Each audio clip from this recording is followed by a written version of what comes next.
course, another day sailing charter took off. It's Thursday morning. I'm desperate to get that movie today and load it on the YouTube.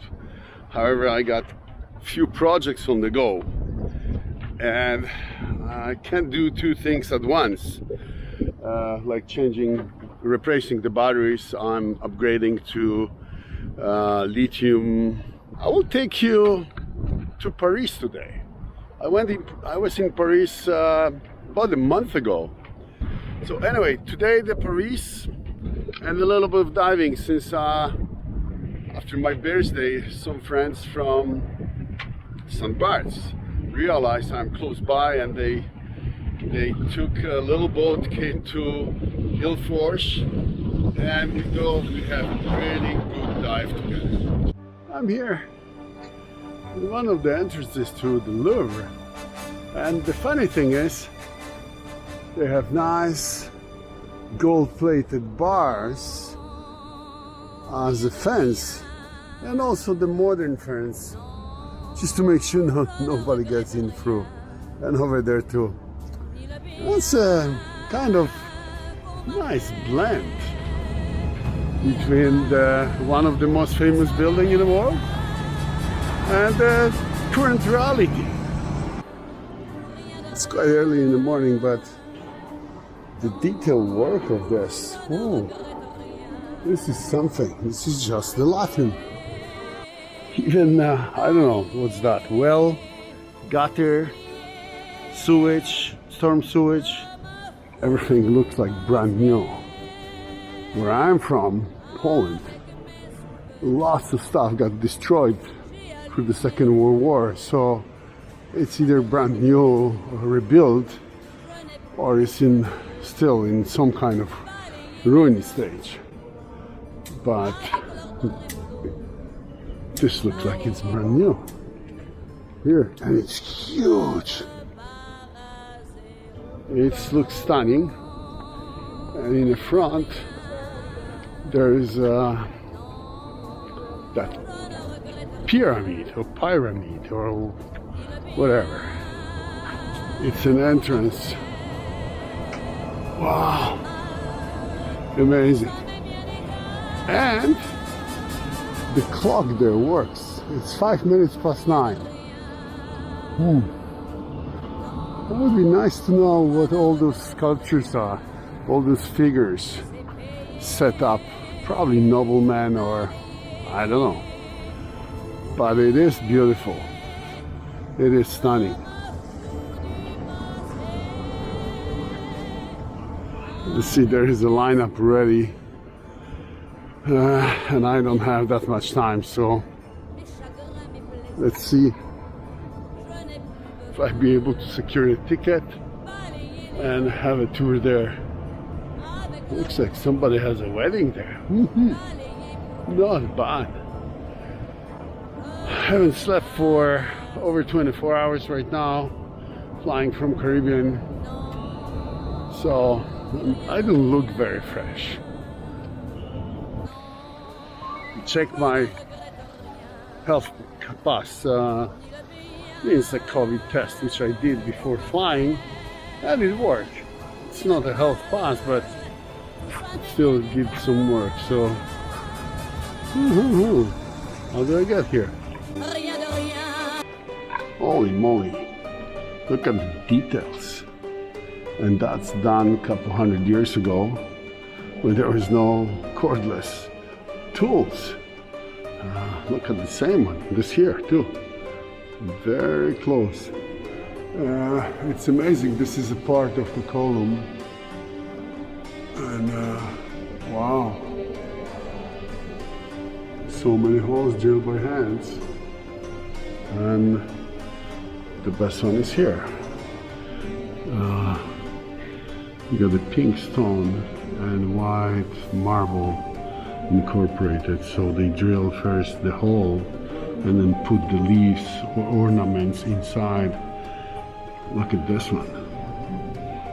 Wow, I don't know. The guy spent half of the lifetime for that or something. You know, all the details that are carved in this hard rock, like basalt or granite. And the fine lines was produced a couple thousand years ago, 5,000 years ago. It's just amazing. It just makes me wanting more to go to Egypt, or be one of our plans to go to Egypt and explore everything. This is just amazing. Unfortunately, most of the stuff is in French. I cannot make anything out of it. Little things. The truth is that the French was the first ones to explore Egypt and starting scientifically cataloging everything. They was the ones who got the Rosetta Stone. British took it from them because the French lost the war. But also the French find out the alphabet and start decoding Egyptian writings. I emphasize on Egyptian display just because this was interesting me for so long. There's way more than Egyptian art digged out and brought here from the desert. French sculptures, French paintings, also world-renowned stuff. But if I look at those, look at the little details there. Jesus, how to carve it. Look at the silhouette of that face. Amazing, amazing. The question is, how on the solid block of hard granite you carve something like this with fairly straight lines and like perfect corners. How do you do that? No dime on the blades. There is something, oh wow, like that small card here. For locking it, oh I guess that was a bar. I can imagine myself squatting inside that sarcophagus for 3 years, carving the hieroglyphs and the silhouette of the pharaoh on the bottom. And when everything is done, I'm ready to jump out and I drop the chisel, and chisel makes a hole right beside Pharaoh's ass, and now it looks like Pharaoh is farting. What would I do after 3 years of hard labor? This is a vase. It's like a pot, except that it's probably 4 meters in diameter. I don't know what they keep it there. And my question is how they get here without taking apart the walls. The door's a little bit too thin to get it in. Window is too small too. I guess the French, they got some kind of magic in getting big object here. It's 2 meters high too. That's from Palmyra, Syria, Roman town. This is beautiful, especially that the ice has blown the things up. There is no more Palmyra supposedly to watch. Let's go to a little bit modern times, between 16th and 20th century, when France was a really superpower, ruling the oceans and Far East, part of Africa, Caribbean. Great amount of wealth was dripping there to Paris. Even the handles to close the windows. Look at what's inside. Ooh, that's a wealthy. And look how elaborate glassware they have to have a drink. Amazing. It's a crystal gold. Wow, if you compare it to American habit of drinking beer straight from the bottle, wow, most of the Europeans, they may not like it. And then dining in a room like this, full of candles and gold dripping from the walls. The wealth is just amazing. How much effort, time and money had to go into this one room. That's probably cost a fortune. This is the courtyard with the sculptures which was recovered from the parks in different part of metropolitan Paris, and now they on display there. It's again, well, if you put things like in the parks in big quantities, how much money you have to have? You have to be stinking rich. Probably better than Bill Gates or somebody like that. Well, that's all been in the parks, and it's been brought to museum for display, and I think it's a good idea. After a couple hours in the museum, I got enough. What I can say is magnificent. You have to visit it.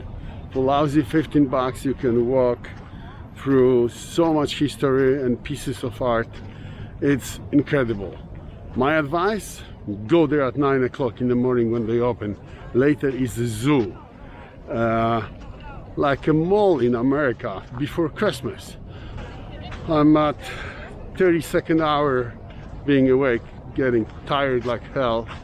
I still got a couple hours before my bus departure to Poland. We'll walk, not to fall asleep.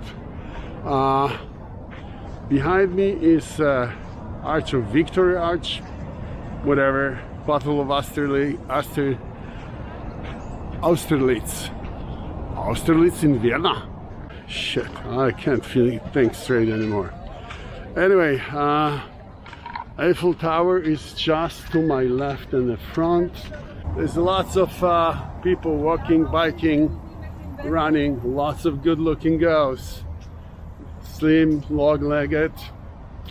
It is worth to notice.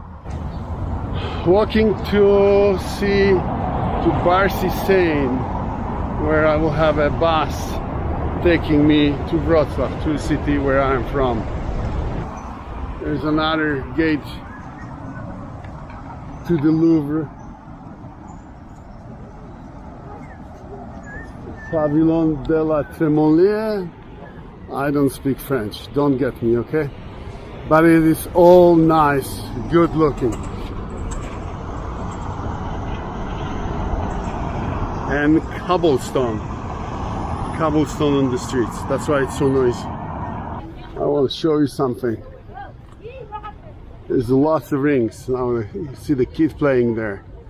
But on both sides, there are those huge rings. And I don't know if that will be visible farther up before the bridge, but every couple meters, there's one like this here. And another one, and another one. It used to be lots of movement was done by barges, and those are to tie up barge for the night, and they all over the place. Like wherever I go, you get a ring like this.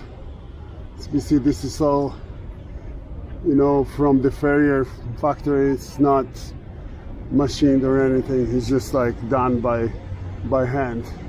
Lots of them. They last probably more than 100 years, and yeah, that's what they was for. So another one. So barge would come, tie up the ropes, and they would stay overnight. To sleep in the morning, they would tie up, and there was hundreds of barges. Not like this one. This one is modern. It's getting some aggregates. Oh, La Fourche. Yeah, and gravel. I can see, oh, partially gravel, partially sand, but that's what they're getting there, and it's moving up the stream, so it's going very slowly. Actually, it's as slow as I'm walking. So, Endurance is overtaking La Fourche barge. It looks like a tanker, probably. Well, it's double the speed, but it's empty. They have a car there too. Merci beaucoup.